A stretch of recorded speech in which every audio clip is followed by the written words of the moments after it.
오늘 설교는 저희 공식적인 조건에서는 마지막 설교가 되는 자리이기에 길게 하면 힘들 것 같아서 아주 짧게 말씀을 전하려고 합니다.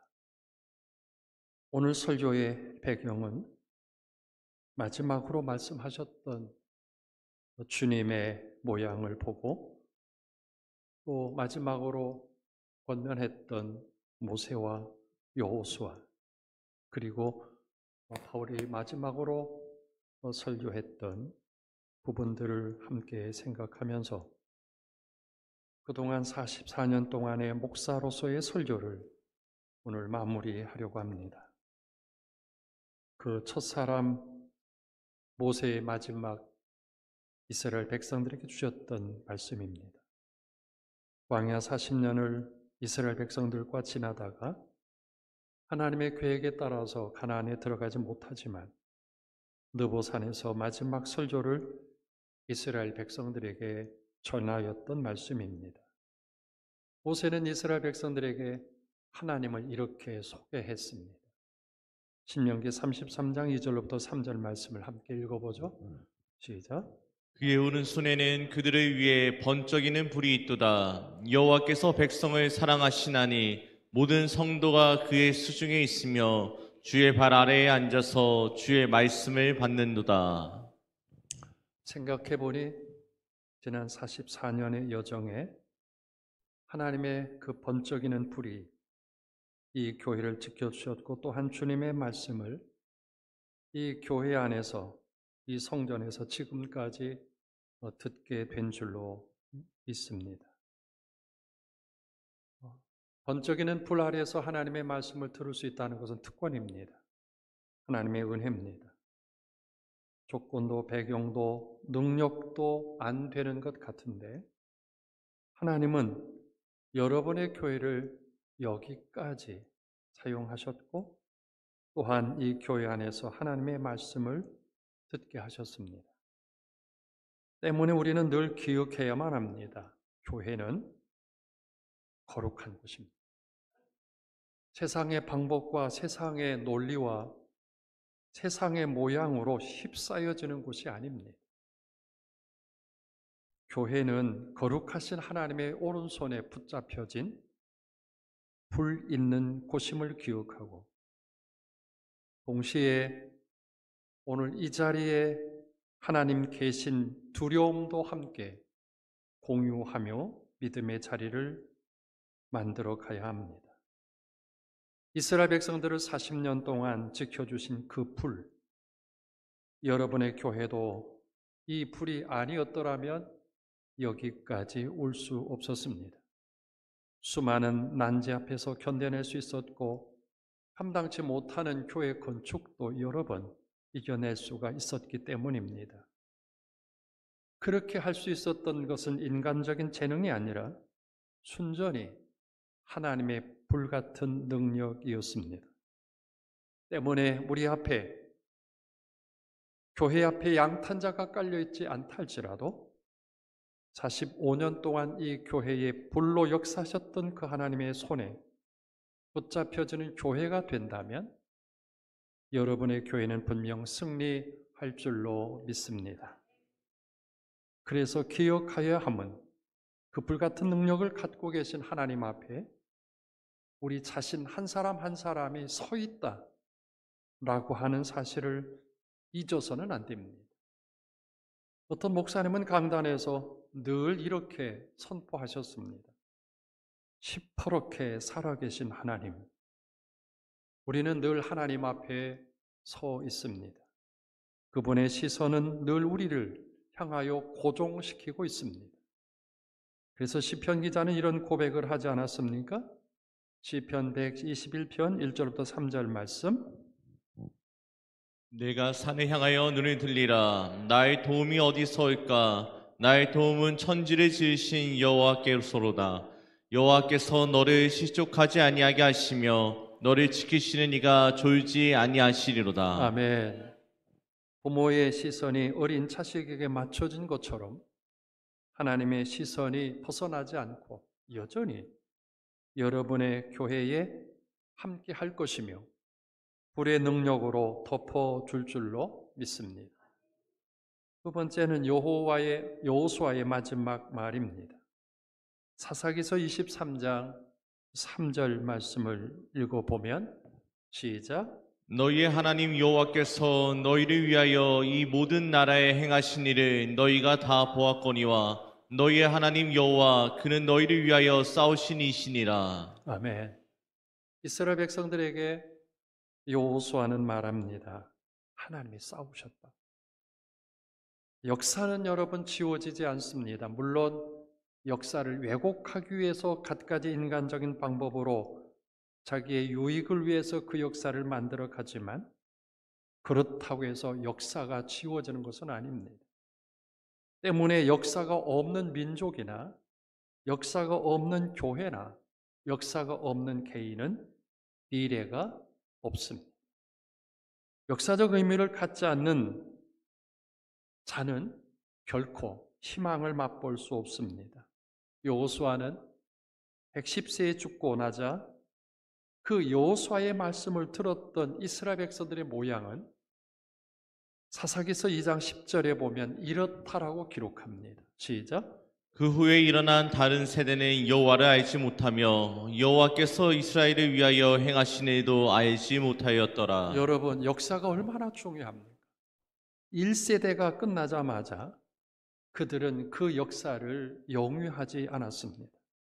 그래서 여호수아서 2장 14절을 보면 여호와께서 이스라엘에게 진노하사 노략하는 자의 손에 넘겨주사 그들이 노략당하였더라라고 말합니다. 하나님 역사를 거절하거나 하나님 역사를 거부하면 결국 하나님이 방림하십니다. 여러분의 교회는 지금까지 하나님 방림하지 않으셨습니다. 이 하나님의 시선, 이 하나님의 손길, 이 하나님의 호흡, 이 하나님의 사랑을 마지막까지 간직해가는, 그래서 여호수아가 이스라엘 백성들에게 여호와께서 너희를 위하여 싸우셨다라고 하는 것을 날마다 기억하는 교회와 성도가 되기를 주님의 이름으로 소원합니다. 어느 것 하나 여러분의 역사 가운데 무던히 주어진 것 하나도 없습니다. 시덥지 않은 교회의 시작이었지만 작정에서부터 6번의 교회에 그리고 부속 건물의 건축이 있을 때마다 하나님은 참으로 우리를 위해서 싸워 주셨습니다. 때문에 모든 건축이 가능했고 정말로 절체절명의 기회마다 하나님은 채워주셨고 견디게 하셨고 완성해 주셨습니다. 그런 와중에 부족한 종을 세우셔서 써준 것 생각하면 그냥 눈물만 나올 뿐입니다. 어느 하나 그냥 되지 않았습니다. 무던히도 몸부림했고 기도했고 간구했고 결국 하나님 싸워주셔서 여기까지 오게 하셨으니 이 역사 잊지 않는 성도들 되기를 바랍니다. 세 번째는 우리 주님이십니다. 주님께서 마지막으로 하나님 앞에 그의 제자들을 향하여 기도하신 말씀입니다. 요한복음 17장 21절에 보면 아버지와 제가 하나인 것처럼 나의 사랑하는 제자들이 내가 없을 때에도 하나 되게 하소서라고 하는 기도였습니다. 하나가 된다고 하는 의미는 하나님의 뜻을 안다는 말입니다. 하나 되지 않으면 그 어떤 뜻도 모릅니다. 하나님은 우리와 하나이기를 원하십니다. 하나님과 하나, 교회와 하나, 그리고 성도들과 하나, 그래야 하나님의 뜻을 오롯이 알 수 있습니다. 여러분, 사탄은 에덴 동산에서부터 하나님과 하나 되지 못하게 몸부림쳤습니다. 죄는 하나 되지 못합니다. 하나님의 뜻을 아담과 하와가 알지 못하였으니 그게 하나 되지 못한 증거입니다. 결국 죄는 하나님의 뜻을 저버립니다. 그러나 놀랍게도 저와 여러분들에게 죄는 지나갔고 오늘 우리는 행복한 사람입니다. 왜냐하면 요한복음 1장 12절에 영접하는 자 곧 그 이름을 믿는 자들에게는 하나님의 자녀가 되는 권세를 주셨으니 때문에 오늘 우리는 하나님의 자녀요 부모와 자식이 함께하는 것처럼 예수 그리스도의 은총을 받은 자들인 줄로 믿습니다. 때문에 주님은 오늘 우리들에게 내가 가진 영광을 너희에게도 주마라고 말씀을 하십니다. 오늘 우리는 하나님의 영광을 받을 만큼의 귀한 자식들입니다. 때문에 하나님의 뜻과 또 아버지와 하나 되기 위해서 삶을 몸부림쳐가면 승리하는 우리들 승리하는 교회 될 줄로 믿습니다. 마지막으로 바울이 로마 옥중에서 필립보 교회와 교인들에게 전한 말씀입니다. 필립보 교회는 바울이 2차 선교 여행 때 세워진 교회입니다. 그 교회를 위해서 복음을 증거하다가 바울은 깊은 옥중에 갇히기도 했고 거의 죽을 뻔한 자리에서 건짐받은 그런 사건도 있었습니다. 그리고 결국 로마 옥중에 거하면서 바울이 점점 그에게 죽음이 가까이 와지는 것을 경험하며 그의 마음속에 제일 먼저 떠오른 교회가 있다면 그 교회는 필립보 교회였습니다. 그래서 바울은 그 필립보 교회에 서신을 보내면서 이렇게 그의 마음을 전하였습니다. 같이 읽죠. 시작. 내가 예수 그리스도의 심장으로 너희 무리를 얼마나 사모하는지 하나님이 내 증인이시니라. 이 말씀 한 절만 보아도 바울이 얼마나 교회를 그 필립보 교회를 사랑했는지를 보게 됩니다. 심장으로 증명하겠다라는 말입니다. 물론 바울의 심장으로 증명하겠다고 하는 말이 아니라 예수 그리스도의 심장으로 내가 너희를 얼마나 사랑하는지 증명하겠다고 고백합니다. 여러분, 우리의 육체 가운데 대처할 수 없는 것이 심장입니다.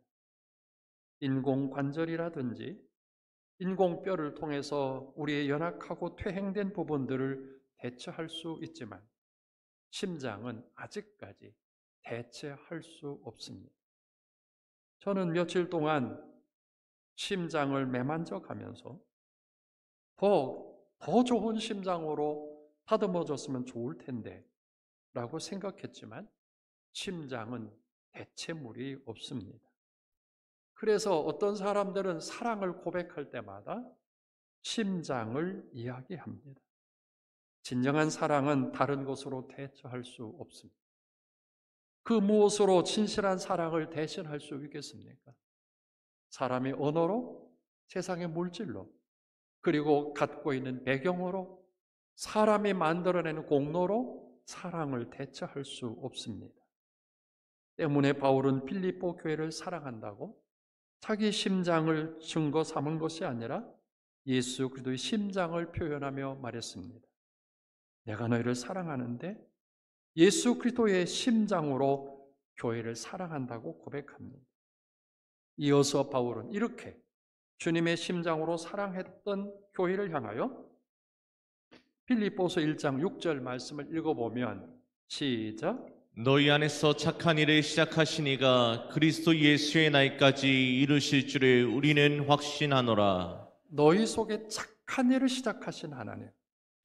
여러분의 교회가 45년 전에 몇 명의 사람들이 기도했던 그 첫 기도의 자리부터 45년의 세월을 지나면서 하나님은 착한 일을 시작한 그분의 방법대로 교회를 여기까지 오게 한 줄로 믿습니다. 마무리합니다. 주님의 말씀, 모세의 권면, 여호수아의 권면, 그리고 바울의 사랑의 모양을 보았습니다. 생각해보니 저는 모세보다 4년 더 일은 했습니다. 여러분과 나의 교회, 하나비전 교회를 사랑합니다. 심장처럼 사랑합니다.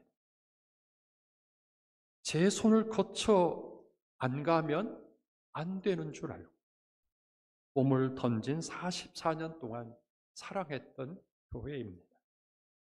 이제 사무엘 선지자가 마지막으로 그 교회를 사랑하며 또 성도들을 사랑하며 고백했던 성경을 읽어보려 합니다. 사무엘상 12장 23절부터 24절의 말씀입니다. 나는 너희를 위하여 기도하기를 지는 죄를 여호와 앞에 결단코 범하지 아니하고 선하고 의로운 길을 너희에게 가르칠 것인즉 너희는 여호와께서 너희를 위하여 행하신 그 큰 일을 생각하여 오직 그를 경외하며 너희의 마음을 다하여 진실이 섬기라. 아멘.